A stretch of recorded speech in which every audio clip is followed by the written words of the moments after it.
তো hello guys, তো আজকে হঠাৎই প্ল্যান হলো আমরা নয়ন রহস্য মুভিটা দেখতে আসবো।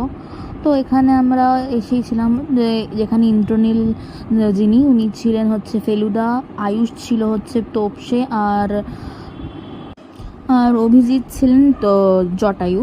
তো আমাদের মুভিটা ভালোই লেগেছে, বেসিক্যালি মুভিটা খুব ভালো ছিল। বাট আমার যেটা মনে হয়েছে যে এটার মুভিটার হয়তো আর একটু ক্যারেক্টার্সগুলো বাড়াতে পারতো, এবং ফিমেল ক্যারেক্টার্স যেহেতু এখানে একদমই নেই, আর গল্পটা একটু আর একটু বড়ো হলে ভালো হতো।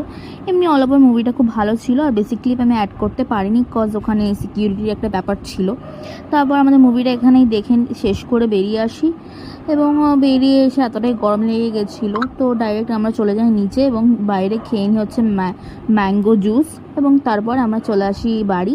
তো এইখানে আমাদের শর্টসটা শেষ হয়েছে। সবাই জানিও কেমন লাগলো, এবং do like, comment and share the video for more.